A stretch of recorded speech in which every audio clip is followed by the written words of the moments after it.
Eh bien, nous voilà, devinez quoi? Pour notre entrevue du jour, comme à chaque jour, auteur, compositeur, interprète, qui? Marc Derry. Marc Derry, mesdames, messieurs. C'est moi. Est-ce qu'on se place dans l'ambiance? Qui est Marc Derry, vous allez dire? On s'en souvient. Écoute, aujourd'hui, il est où, telle affaire? Attendez, mise en situation très claire. Vous vous souvenez de ceci? 3, 4. Allez, hop.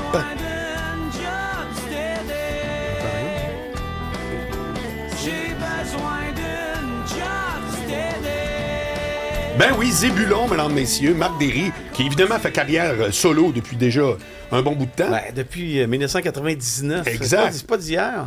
Mais c'est fou comment ça marque quand tu fais un hit, parce que là, je veux dire, avec Zébulon, pardon, mais je veux dire, ça a été, comme on dit en anglais, t'as topé les charts. Oui, Bon. on s'est retrouvés dans les charts assez vite quand même. Exact. Les radios endossaient vite le produit Ouais. aussi. Ouais. Ouais. Puis t'arrives vite, tu sais, à un moment donné, tu fais comme c'est marquant. On a de la misère à voir jusqu'à quel point, mais une toune, ça dure une vie, là, je veux dire. Oui, à cette heure, tu sais, on fait encore des shows, Zébulon, on produit pas des nouveaux albums Non, ensemble, je comprends. mais on fait plein C'est un de groupe shows. qui existe, On en puis- fait, puis le monde, tu sais, il y a 3 générations qui chantent avec nous autres les tunes, c'est comme On Ouais, se ouais, parle ouais, encore. pour nous autres. Ben Tu sais, ouais. Job Steady, c'est encore d'actualité. Ben, tu sais, il y avait les... Marie-Louise, les femmes jeunes, préfèrent les jeunes les Gino. parents qui conduisaient avec la cassette dans l'auto, les jeunes dans le banc d'auto. C'est malade, hein? À cette heure, ils sont grands, ils font la même chose avec le kid. Est-ce que ceux qui suivaient Zébulon sont restés très Marc Ben, Derry? il y a deux- Tu il y a- reconnais-tu Tu sais, c'est comme ces deux cercles qui se rencontrent. le diagramme de Venn? Ouais. Il y Moi, je suis en un a- grand mathématicien, il y a tout le monde des, l'aura Il y deviné. a des fans de Zébulon purs et simples qui préfèrent Zébulon. Il y en a qui sont embarqués dans mon affaire. OK. Puis il y a d'autres mondes Je préfère les Gino. qui, Ouais. qui préfèrent les Gino. Puis il y a du monde qui préfère juste mon truc solo. Tu sais, fait que j'ai les 3. Est-ce que Zébulon, avec les différents canaux d'aujourd'hui, avec le fait que la musique américaine est très, très présente, est-ce que vous auriez pu connaître un tel succès aujourd'hui? Aucune idée. C'est dur à dire. Tu sais, c'est l'intérêt pour la musique d'ici, c'est toujours, ça fluctue beaucoup. Ah bon? C'est un regard intéressant, ça? Ben, moi, je trouve que depuis que je suis jeune, genre dans les années 70, c'était cool, c'était bon, l'harmonium, Ouais. plume. À un moment donné, dans les Beau années... dommage. Ouais, des années 80, j'ai senti une baisse. Moi, qui voulait, tu sais, qui commençait, j'envoyais des démos. Il n'y avait pas d'intérêt OK. pour la musique d'ici tant que ça. Même qu'on composait des tunes en anglais, tu sais, puis on se disait... Fait que tu veux dire que tu penses que ça vient de l'audience en partie. Ça commence par le public, ça. Ben, j'imagine que c'est un tout. C'est pas que...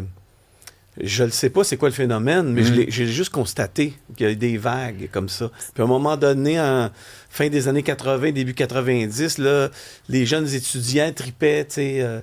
il y avait un renouveau, je me rappelle, Vendu mon char, Les Taches qui arrivaient. Puis là, soudainement, Jean Leloup en 89. Ouais. Puis là, les étudiants allaient voir ça, tu sais. Puis il y avait comme un engouement après ça. Nous autres, on est arrivés. Moi, j'ai joué avec les colocs. J'ai fait Zébulon. Puis soudainement, il y avait une place. C'était gros de même. Là. Il y avait de la place à remplir parce qu'il y avait une demande soudainement. Il y Tu a une parles. étude qui est sortie cette semaine qui disait que sur les plateformes au Québec, il n'y a que 7 qui est attribué à la musique québécoise. Ça te surprend, ce chiffre-là? Ben, ça me surprend pas. 7%. Ben, je sais bien. Mais, C'est la place dans le monde où ce que les gens écoutent le moins leur musique locale. Ouais, je sais bien. Mais moi, je le sens pas. Non. OK. OK. Je le sens pas dans le sens que je fais des shows, puis les gens qui m'aiment sont là. C'est ceux qui ont été intéressés. Mais il y a bien du monde qui n'ont aucune idée je suis qui. Encore Ça me aujourd'hui? dérange pas. Tu sais, dans le sens, je veux pas à tout prix, je sais pas. Je me trouve déjà chanceux de faire ça. Après toutes ces années, j'étais encore là, je fais des shows, il y a plein de monde qui vient témoigner de leur intérêt. Je sais pas trop, mais... Tu sais, je vais te poser une question. ouais. Quand on examine la musique à peu près partout, là, tu sais, mettons la musique anglophone, anglaise d'Angleterre, les États-Unis, il y a des vagues. Hein, c'est comme Picasso, la vague bleue. Tu sais, je veux dire, il y a des vagues. Oui, Tu sais, absolument. Si tu regardes l'histoire de l'art en Il y a général. toujours dans la musique, Bon. il y a beaucoup. C'est de même, ça marche. Bon, ça se peut-tu, parce que tu viens de faire une démonstration que honnêtement, j'avais pas faite. C'est-à-dire, il y a des années qui m'apparaissaient très effervescentes. Beau dommage, exactement. Les Tout années ce que, 70. voilà. Puis tout à coup, ça se peut-tu que l'offre musicale québécoise, elle aussi, elle a fluctué? Ça se peut-tu qu'à un moment donné, la musique québécoise s'en allait à quelque part où elle n'a pas rejoint son public. Puis tout à coup, wow, ça se met à... Je sais pas ça. Ça se peut-tu? Je sais pas ça. Tu sais, on parle des... Tu sais, mettons, si des années 70, il y avait beaucoup... Le monde, il y avait un intérêt sur eux-mêmes. Il y avait le goût de se faire un pays, genre. Il y avait le goût de se prendre en main. Ouais. Puis, à un moment donné, avec le référendum, on a senti une espèce de baisse. On dirait que collectivement, le monde s'est dit « Ah... » Puis allons donc vers le monde, la mondialisation. Ouais. Après ça, on a senti un renouveau des années 90, justement, de tout ça. Le monde commençait à dire « Ah, on est cool, quand même, on vaut la peine. Puis là, il est né ça. Puis là, je sens ça sur les jeunes dans le moment. Okay. Il y a un renouveau. T'sais, je me demande si c'est pas... il y a un renouveau. Là, OK, les études, ils démontrent ça, mais ça ne m'étonnerait pas que l'année prochaine, ça soit complètement une autre lecture mais aussi. Je me demande si c'est pas générationnel, parce que ici à la station, il y a encore Noah qui est venu me voir un matin, il a vu Ariane Roy hier, puis il était bien énervé. Florence Lamoureux aussi va regarder des jeunes. Tu sais, Lou Adrienne Cassidy, hyper populaire, Freds, c'est souvent les jeunes qui amènent leurs parents dans les festivals, par exemple. Plutôt que l'inverse. Oui. Est-ce que c'est pas... C'est comme si les Z sont intéressés. Est-ce que c'est pas générationnel, les X et les Y ont un peu laissé tomber? Mettons, il y a une génération qui trippe sur la musique d'ici. Les enfants veulent faire différent d'eux autres, peut-être. Puis eux autres, ils font, tu sais, je sais pas exactement, tu sais, je suis pas un spécialiste du phénomène du tout. Sauf que. Non, mais tu le vis de l'intérieur quand même. Moi, je le vis. Puis, tu sais, j'ai vécu. qu'il y avait de l'intérêt pour ma musique. J'ai vécu qu'il y en avait moins à un moment donné. Oups, c'est revenu, c'est parti, c'est revenu. Fait que c'est pour ça que je dis qu'il y a une fluctuation. Je la sens. Des fois, tu sais, il y a des vagues. Mais est-ce que c'est dans notre façon de la mettre en marché, la musique, aujourd'hui? Sûrement aussi, tu sais. C'est sûr qu'on parle de la musique anglophone, américaine, mais c'est quand même eux autres qui l'ont inventé, la façon de mettre en marché cette affaire-là. Puis ça leur appartient quand même, cette business-là. C'est eux autres qui l'ont créé. Nous autres, on a suivi. Tu sais, partout, ça a suivi ça, mais il faut dire, il faut rendre à César ce qui appartient à César. C'est leur business. Tu sais, puis je comprends.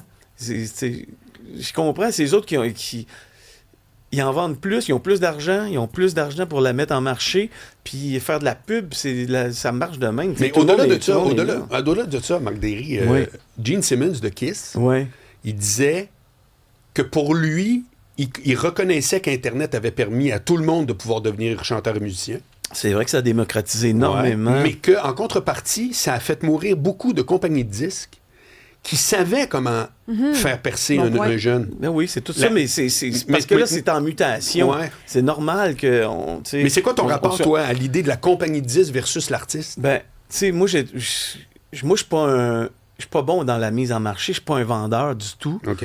Puis j'apprécie ceux qui le sont, ceux qui sont bons là-dedans. C'est un métier, être promoteur, producteur. Absolument. Puis moi, je me trouve chanceux. Moi, j'aurais jamais rien fait si ça avait été aujourd'hui, parce que les jeunes, il faut qu'ils soient entrepreneurs, il faut qu'ils se mettent en marché. Fait que moi, j'aurais été pourri, j'aurais passé d'un crack, c'est sûr et certain. Fait que moi, le fait qu'une compagnie de disques se soit intéressée à moi, puis me dit « Hey, j'aime ça ce que tu fais, puis on va te prendre en charge. On va te prendre en charge, mais on va te vendre. » OK, vendez-moi parce que moi, je pourrais pas me vendre. Je peux pas me vendre. Mais est-ce qu'il y a quelque chose aujourd'hui avec... Puis je trouve que c'est comme ça aussi pour l'achat local. C'est comme si des fois, on s'excuse d'exister. Tu sais, on dit pas hey, « moi, je consomme », on dit « j'encourage ». Comme si on avait besoin d'encouragement. Est-ce qu'avec la musique, c'est la même chose? Ou des fois, on a de la difficulté à s'assumer pleinement? On s'excuse un peu. Fait, « Écoutez, Québécois », tu sais, ça devient un peu victimisé. Moi, je le sens pas de même. Non? Moi, tu sais...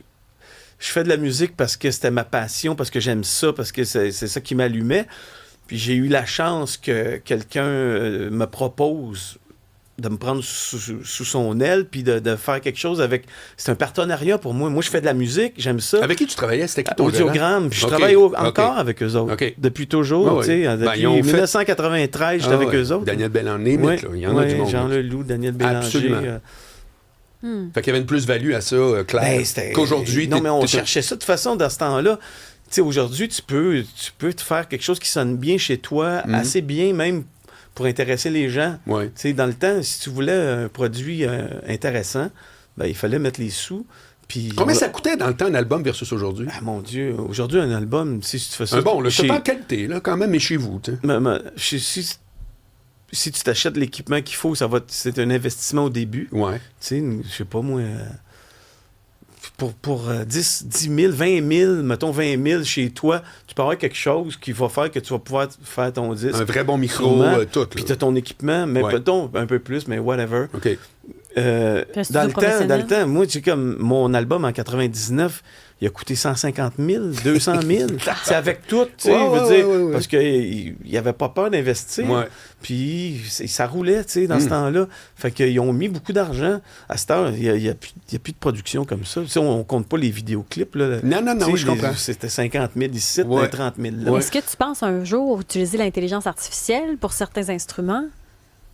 Ça m'intéresse pas tant, mais je trouve ça intéressant que la machine peut relancer ta réflexion sur l'art ou des choses comme ça. Moi, je trouve ça trop... Tu sais, t'es pas contre le principe qu'il y a une utilisation potentielle. Absolument. Je te suis. Tu sais, comme quelqu'un qui aurait dit dans le temps, moi, je suis contre les synthétiseurs. Ouais. C'est pas vrai. Ou bien, je suis contre la guitare électrique. Ouais. J'aime mieux... Je veux juste du violon, moi. Ou une guitare acoustique. Classique. Puis si j'en veux une bonne parce qu'elle va projeter. Ouais. Puis, tu sais... Moi, je me bloque de rien. J'aime tout. Si ça fait de la belle musique, je suis là. Je veux. On est avec Marc Derry, auteur, compositeur, interprète. On revient.